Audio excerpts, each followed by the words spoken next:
السلام علیکم۔ ایڈیسا کی شکست نے صلیبیوں کو اس قدر بدحواس کر دیا تھا کہ انہیں یروشلم کے ساتھ باقی عیسائی سلطنتیں بھی خطرات میں گھری نظر آ رہی تھیں۔ اس صورتحال کے پیش نظر عیسائی راہبوں نے گرجاؤں میں بڑی پرجوش تقریریں کیں، ان کی قومی غیرت کو للکارا اور مسلمانوں کے خلاف مذہبی جذبات بھڑکانے کی سخت ترین کوششیں کیں، مگر ان کی ہر تدبیر رائے گاں گئی۔ عیسائی اکثریت پادریوں کے حلقہ اثر سے نکل چکی تھی، اور اس کی ایک ہی وجہ تھی کہ زیادہ تر عیسائی راہب بھی عام لوگوں کی طرح بدکارانہ زندگی بسر کرتے تھے۔ نتیجتاً صلیبیوں کے دلوں سے اپنے مذہبی پیشواؤں کا احترام ختم ہو چکا تھا۔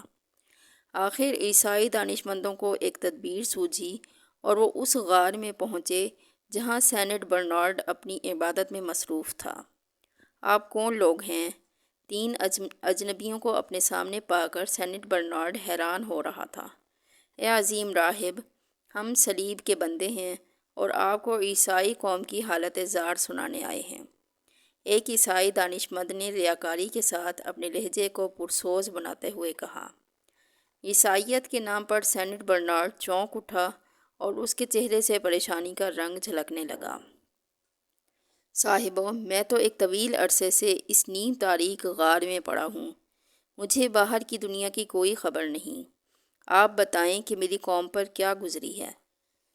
سینٹ برنارڈ کی بات سن کر دوسرے عیسائی دانشمند نے بھی اپنی انتہائی عیاری کا مظاہرہ کیا اور رقت آمیز لہجے میں ایڈیسا کے عیسائیوں کی ذلت آمیز شکست کا حال سنانے لگا۔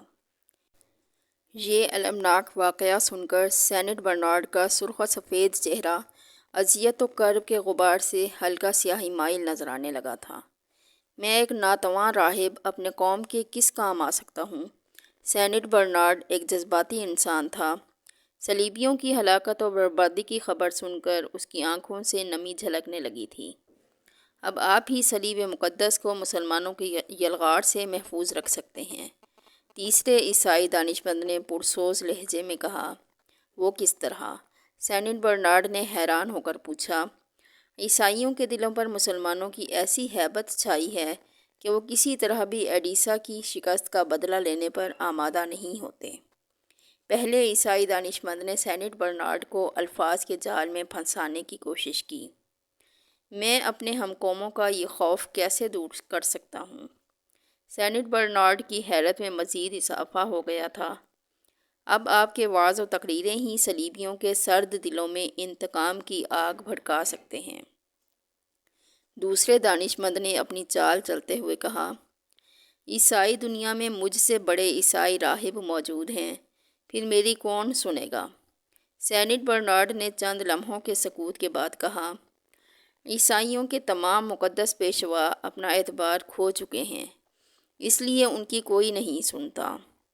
تیسرے دانشمند نے دلیل پیش کرتے ہوئے کہا۔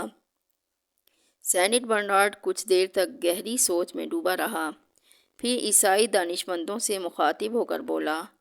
میں برسوں سے گوشہ نشینی کی زندگی بسر کر رہا ہوں۔ چند لوگوں کے سوا مجھے کوئی جانتا تک نہیں۔ پھر میری تقریریں صلیبیوں کو کیا متاثر کریں گی؟ یہ کام آپ ہم پر چھوڑ دیں۔ پہلے عیسائی دانشمند نے انتہائی پرجوش لہجے میں کہا۔ عنقریب پوری عیسائی دنیا آپ کے روحانی مقام کو پہچان لے گی۔ بس ایک التجا ہے کہ آپ خاموشی کے ساتھ ہماری ہدایات پر عمل کرتے رہیں۔ عیسائی دانشمندوں نے کچھ ایسی دل فریب چالیں چلی تھیں کہ سینٹ برنارڈ کے دل میں نمود و نمائش کے جذبے نے دوبارہ کروٹ لی، اور وہ غار کے ایک نیم تاریک گوشے میں بیٹھ کر عیسائی دنیا کی روحانی قیادت کے خواب دیکھنے لگا۔ پھر وہ تینوں عیسائی دانشمند غار سے نکل کر فرانس کے چند امیر لوگوں سے ملے اور انہیں اپنے منصوبے کی تفصیلات بتائیں۔ صلیب کے تحفظ کی خاطر فرانسیسی امراء نے عیسائی دانشمندوں کو اپنی مکمل حمایت کا یقین دلا دیا۔ پھر چند روز بعد ہی فرانس کے مشہور شہر ویزلی کے گلی کوچوں میں یہ خبر بڑی تیزی سے گردش کرنے لگی کہ سینٹ برنارڈ ایک خوددار رسیدہ بزرگ ہیں اور ان پر یسوع مسیح کی رحمتیں براہ راست نازل ہوتی ہیں۔ جاہل اور کمزور عقیدے کے عیسائی بہت جلد ان خبروں سے متاثر ہونے لگے اور غار سے باہر لوگوں کا ہجوم رہنے لگا۔ اس ہجوم میں غربت و افلاس زدہ عیسائی بھی شامل تھے اور بیمار و ناکارہ بھی۔ عیسائی دانشمندوں کو ویزلی کے امراء کی درپردہ حمایت حاصل تھی، اس لیے بڑے منظم طریقے سے منصوبہ سازی کی گئی تھی۔ سینٹ برنارڈ جس غار میں 15 سال سے مقیم تھا، وہ ایک ویران علاقے میں واقع تھا۔ عیسائی دانشمندوں نے ویزلی کے امراء کے تعاون سے 7 طاقتور محافظ غار کے دروازے پر کھڑے کر دیے اور ان کے بارے میں مشہور تھا کہ وہ سینٹ برنارڈ کے خدمتگار ہیں، جن کی اجازت کے بغیر کوئی شخص غار کے اندر نہیں جا سکتا تھا۔ پھر جب رات کا اندھیرا پھیل جاتا تھا تو عیسائی دانشمند اپنی مرضی کے چند آدمی غار میں داخل کر دیتے تھے۔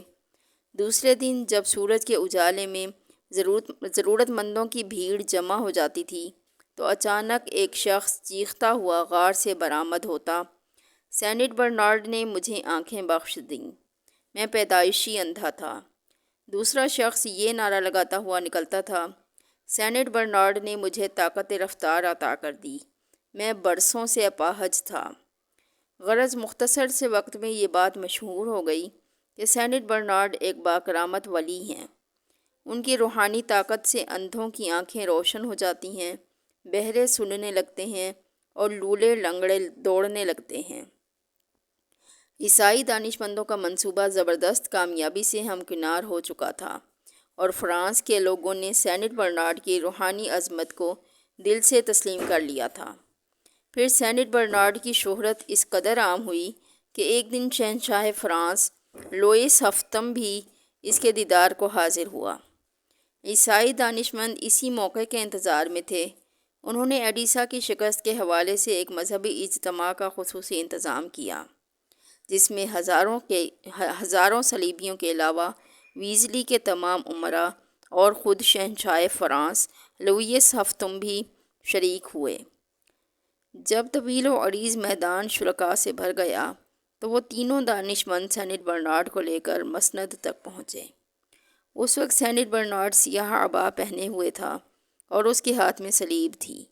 ویزلی کے امراء اور شہنشاہ فرانس سینٹ برنارڈ کے احترام میں کھڑے ہو گئے۔ سینٹ برنارڈ نے بڑے باوقارانہ انداز میں اپنا دایاں ہاتھ فضا میں بلند کیا۔ اس کا رخ ویزلی کے امراء اور شہنشاہ فرانس لوئیس ہفتم کی طرف تھا۔ پھر اس کے ہونٹوں کو جنبش ہوئی۔ سینٹ برنارڈ نے گرجدار آواز میں کہا، اہل صلیب پر خداوند خدا کی سلامتی ہو۔ پھر سینٹ برنارڈ مجمع عام کی طرف بڑھا اور ہزاروں صلیبیوں کو مخاطب کرتے ہوئے بولا، یسوع مسیح نے مجھے حکم دیا ہے کہ میں ان عیسائیوں کو خبردار کر دوں جو خواب غفلت کا شکار ہیں اور اپنے ریشمی بستروں پر پڑے گہری نیند سو رہے ہیں۔ یہ کہہ کر سینٹ برنارڈ چند لمحوں کے لیے خاموش ہو گیا۔ طویل و عریض میدان پر قبرستان جیسا سناٹا چھایا ہوا تھا۔ پھر سینٹ برنارڈ نے اس سکوت کو توڑتے ہوئے کہا، اس وقت سب سے بڑی عبادت یہ ہے کہ ارض مشرق کے عیسائیوں کی مدد دل و جان سے کی جائے۔ اگر صلیب کے نام لیوا اس وقت اپنے گھروں سے نہ نکلے تو وہ عنقریب یروشلم کو بھی گنوا بیٹھیں گے۔ پھر کیا باقی بچے گا؟ صرف مقدس باپ کا قہر اور مقدس بیٹے کی نفرت۔ تمہارے لیے کہیں کوئی جائے پناہ نہیں ہوگی، نہ اس دنیا میں اور نہ اس دنیا میں۔ سینٹ برنارڈ کی جذباتی تقریر نے عیسائیوں کو جھنجھوڑ کر رکھ دیا۔ وہ چیخیں مار کر رونے لگے۔ ابھی سینٹ برنارڈ کی تقریر مکمل نہیں ہوئی تھی کہ شہنشاہ فرانس نے اس کے ہاتھ سے صلیب لے لی اور پوری طاقت سے چیختے ہوئے کہا، میں صلیب کی قسم کھاتا ہوں کہ عماد الدین زنگی کے دونوں بیٹوں سیف الدین اور نور الدین سے ایڈیسا کی شکست کا شدید انتقام لوں گا۔ ادھر دوسری صلیبی جنگ کی تیاری پورے زور و شور کے ساتھ ہو رہی تھی اور ادھر سلطان نور الدین زنگی کے دربار میں ایک ایسا تکلیف دہ واقعہ پیش آیا کہ جس نے پورے شہر کو ہلا کر رکھ دیا۔ ایک دن سلطان کا دربار آراستہ تھا کہ 16-17 سال کی ایک حسین و جمیل لڑکی 2 محافظ سپاہیوں کے ساتھ زار و قطار روتی ہوئی داخل ہوئی اور تخت کے قریب پہنچ کر فریاد کرنے لگی، سلطان عادل، مجھے انصاف چاہیے۔ لڑکی کے آنسوؤں اور دردناک لہجے نے سلطان نور الدین زنگی کو مضطرب کر دیا۔ اے قوم کی بیٹی، تیرے ساتھ کیا ظلم ہوا ہے، بیان کر۔ سلطان عادل، میں ظالم کا نام لیتے ہوئے ڈرتی ہوں۔ اچانک لڑکی کے چہرے پر خوف کے سائے لرزنے لگے۔ میرا مجرم آپ کے دربار کا ایک بااثر شخص ہے۔ مجھے اندیشہ ہے کہ کہیں یہ قربت و رسائی آپ کے انصاف میں خلل نہ ڈال دے۔ لڑکی کی بے باکانہ گفتگو سن کر دربار میں بیٹھے ہوئے امراء بھی پریشان نظر آنے لگے تھے، کیونکہ آج تک کسی سوالی نے اس طرح سلطان کو مخاطب نہیں کیا تھا۔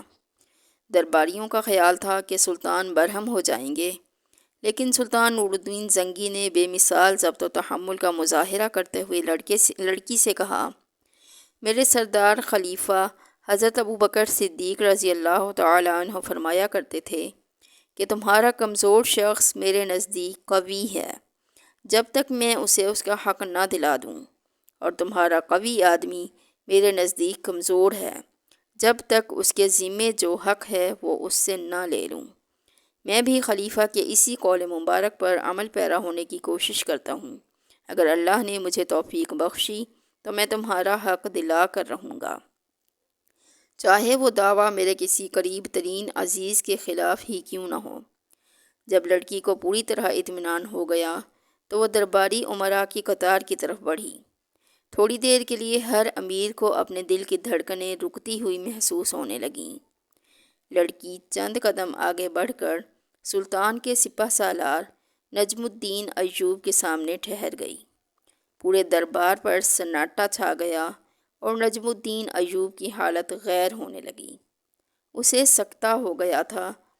سالار نجم الدین ایوب کے بیٹے یوسف نے میرے ساتھ ایسی شرمناک زیادتی کی ہے کہ جسے بیان کرنے کا مجھ میں حوصلہ نہیں ہے۔ یہ کہہ کر لڑکی نے اپنا منہ چھپا لیا اور سسک کر رونے لگی۔ لڑکی کے اس انکشاف نے اہل دربار پر سکتہ طاری کر دیا تھا، اور نجم الدین ایوب کو تو یوں محسوس ہوا جیسے ارض شام شدید زلزلے کی لپیٹ میں ہے۔ شہر کی تمام عمارتیں اور گھر اس زلزلے سے محفوظ ہیں، لیکن اس کا اپنا وجود ہزاروں من مٹی کے نیچے دفن ہو چکا ہے۔ یہی حال اسد الدین شیر کو ہوا تھا۔ اس کی آنکھوں کے سامنے چند لمحوں کے لیے گہری تاریکی چھا گئی تھی۔ دونوں بھائی وحشت زدہ انداز میں اس حسین و جمیل لڑکی کی طرف دیکھ رہے تھے جو یوسف یعنی صلاح الدین کی بے راہ روی پر سلطان نور الدین زنگی سے سر دربار انصاف مانگنے آئی تھی۔ نجم الدین ایوب نے پہلے سلطان کی طرف اور پھر امرائے دربار کی جانب دیکھا۔ جہاں بعض سپہ سالار کو یوں محسوس ہوا کہ ہر آنکھ میں اس کے لیے لعنت و ملامت کا گہرا رنگ جھلک رہا ہے۔ ابھی نجم الدین ایوب ذہنی اور قلبی اذیت میں مبتلا تھا کہ سلطان نور الدین زنگی کی پرجلال آواز دربار میں گونجی، نجم الدین، تم نے سن لی اس غمزدہ لڑکی کی فریاد۔ نجم الدین ایوب اپنی نشست پر کھڑا ہوا۔ ایک ایک حرف سن لیا سلطان عادل۔ شدت غم سے نجم الدین ایوب کی آواز لرز رہی تھی۔ یوسف کہاں ہے؟ سلطان نور الدین زنگی کے لہجے سے غیظ و جلال جھلک رہا تھا۔ وہ کل رات سے شدید بخار میں مبتلا ہے، اس لیے دربار میں حاضر نہ ہو سکا۔ اگرچہ نجم الدین ایوب ایک جانباز سالار تھا اور میدان جنگ میں ہمیشہ سر بکف رہتا تھا، لیکن بیٹے کے اس ممکنہ جرم نے فولاد کے اعصاب رکھنے والے اس سپاہی کے جسم اور زبان میں ارتعاش پیدا کر دیا تھا۔ تم خود ہی اس تک ہمارا یہ پیغام پہنچاؤ کہ کل وہ بہر صورت دربار میں حاضر ہو۔ سلطان نور الدین زنگی کے غیظ و جلال میں مزید اضافہ ہو گیا تھا۔ اس سلسلے میں کوئی عذر قابل قبول نہیں ہوگا، چاہے اس کی جان پر ہی کیوں نہ بنی ہو۔ یہ کہتے ہوئے سلطان نور الدین زنگی اٹھ کھڑے ہوئے اور اس کے ساتھ ہی تمام حاضرین دربار بھی کھڑے ہو گئے۔ وہ غمزدہ لڑکی جس کا نام شاریہ تھا تیز قدموں سے سلطان نور الدین زنگی کے قریب پہنچی اور گریہ وزاری کرنے لگی۔ سلطان عادل، میں بھرے دربار میں اپنی روداد غم بیان نہیں کر سکوں گی۔ لڑکی، ہمیں بھی اس بات سے شرم آتی ہے کہ دختر قوم نامحرموں کے سامنے اپنی داستان علم بیان کرے۔ شاریہ سے خطاب کرتے وقت سلطان نور الدین زنگی کے لہجے سے اداسی جھلکنے لگی تھی۔ ہم تمہیں خلوت فراہم کریں گے کہ تم اپنے دل کی بات کہہ سکو اور عدالت کے تقاضے پورے ہو سکیں۔ اس کے ساتھ ہی دربار برخاست ہو گیا۔ وہ رات نجم الدین ایوب کے گھرانے پر بہت بھاری تھی۔ ست الملک خاتون کا روتے روتے برا حال ہو گیا تھا۔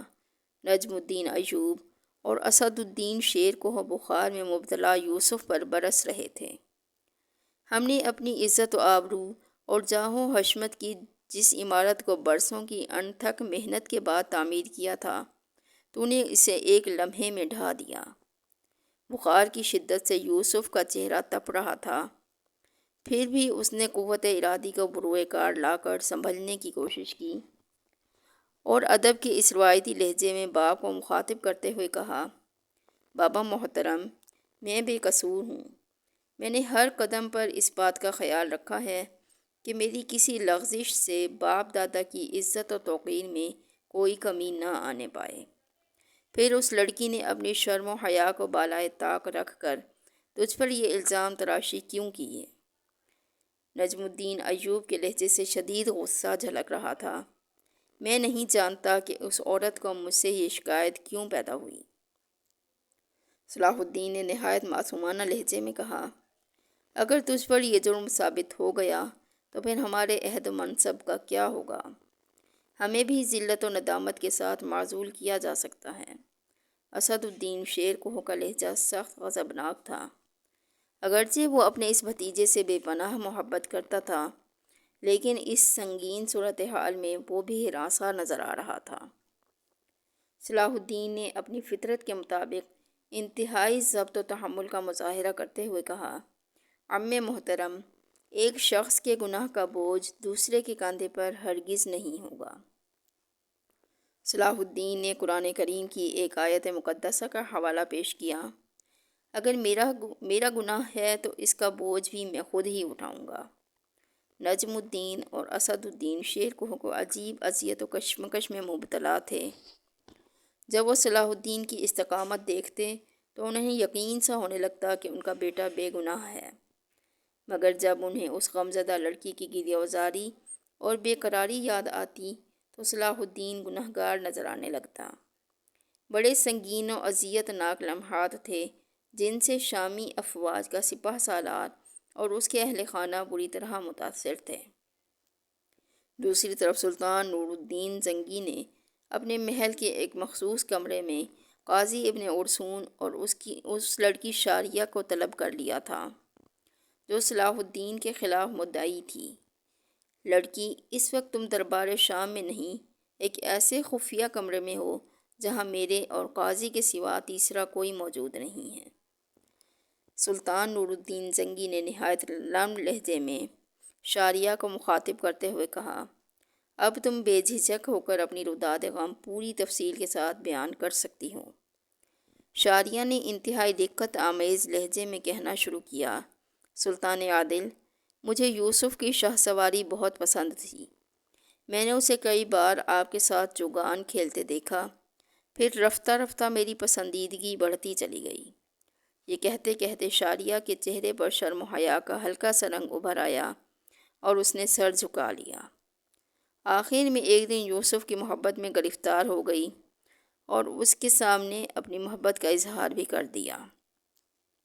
یوسف نے بھی بھرپور انداز میں میری محبت کی پذیرائی کی۔ مجھے یقین تھا کہ وہ ایک لائق شاہ سوار کی طرح قابل اعتبار نوجوان بھی ہوگا۔ یہ کہہ کر شاریہ نے سر اٹھایا اور سلطان نور الدین زنگی کی طرف ہاتھ کے اشارے سے کہا، اور اس اعتبار کی وجہ آپ تھے سلطان عادل۔ ہم والی شام نے چونک کر کہا، وہ کس طرح؟ اس بات کی وضاحت کرو لڑکی۔ اس لیے کہ یوسف آپ کا مصاحب خاص ہے۔ شاریہ کی آنکھوں سے آنسو جاری تھے، مگر اس کے لہجے سے بہت زیادہ اعتماد جھلک رہا تھا۔ شاریہ نے ایک ایک لفظ پر زور دیتے ہوئے کہا، اور سلطان عادل ایک بے اعتبار شخص کو اپنا مصاحب خاص نہیں بنا سکتے۔ شاریہ کے لہجے میں اس قدر بے ساختگی تھی کہ سلطان نور الدین زنگی بھی اس بات سے متاثر ہوئے بغیر نہ رہ سکے۔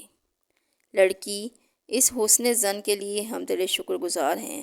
قاضی ابن ارسطو بار بار اپنی کرسی پر پہلو بدل رہے تھے۔ وہ اس واقعے کا انجام جاننے کے لیے مضطرب تھے، کیونکہ معاملہ ان کے شاگرد خاص یوسف کا تھا۔ مگر یہ حوالہ بھی غیر معتبر ٹھہرا۔ یکایک شاریہ کے بہتے آنسوؤں میں تیزی آ گئی تھی۔ یوسف نے مجھے دھوکہ دیا، کچھ دن شادی کرنے کے فریب مبتلا رکھا اور پھر ایک روز ٹھکرا دیا۔ اپنے تمام وعدوں سے منحرف ہو گیا وہ۔ ہو سکتا ہے کہ تمہارے اور یوسف کے خیالات میں ہم آہنگی نہ ہو۔ قاضی ابن ارسطو نے شاریہ کو مخاطب کرتے ہوئے کہا، اس صورت میں مرد و عورت کا الگ ہو جانا ہی مناسب ہے، تاکہ شادی کے بعد ازدواجی زندگی ایک عذاب نہ بن جائے۔ شاریہ زار و قطار رونے لگی۔ مجھے یوسف کی بے وفائی کا گلہ نہیں، مگر اس نے میرے ساتھ جو ناروا سلوک کیا اس کا ازالہ کون کرے گا؟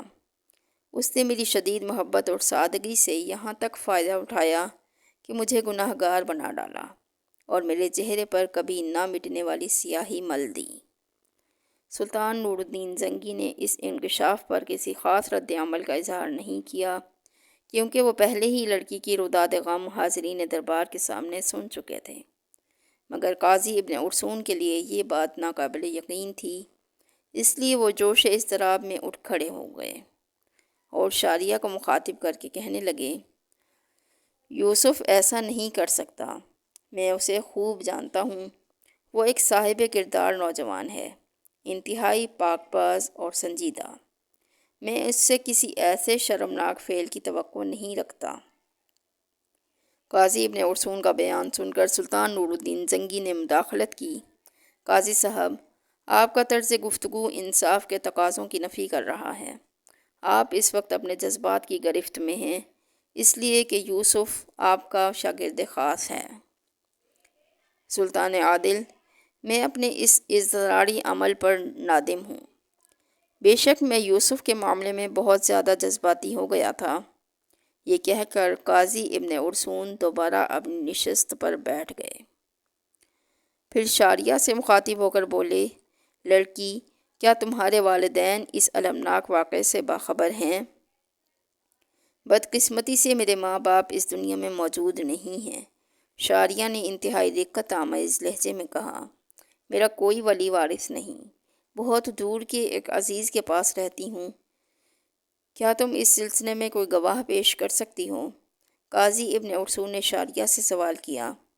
غریبوں کا کون گواہ ہوتا ہے؟ شاریہ نے روتے ہوئے کہا، بس اللہ ہی میری محبت کا گواہ ہے۔ اطمینان رکھو لڑکی، تمہارے ساتھ پورا انصاف ہوگا۔ اس واقعے کی مکمل تفصیلات سننے کے بعد سلطان نور الدین زنگی نے انتہائی پرجلال لہجے میں کہا، عدالت کے فیصلے میں کوئی رشتہ اور کوئی منصب خلل انداز نہیں ہو سکتا، چاہے مجرم نور الدین کا مصاحب خاص ہو یا قاضی ابن ارسطو کا شاگرد خاص۔ سلطان عادل، مجھے امان دی جائے۔ یکایک شاریہ کے چہرے پر گہرے خوف کے سائے لرزنے لگے۔ میں ایک بے سہارا لڑکی ہوں اور وہ بہت طاقتور لوگ ہیں، مجھے اپنی جان کا خطرہ ہے۔ سلطان نور الدین زنگی نے اسی وقت فرمان جاری کر دیا کہ جب تک شاریہ کے مقدمے کا فیصلہ نہیں ہو جاتا، وہ اس وقت تک محل کی کنیزوں میں شامل رہے گی۔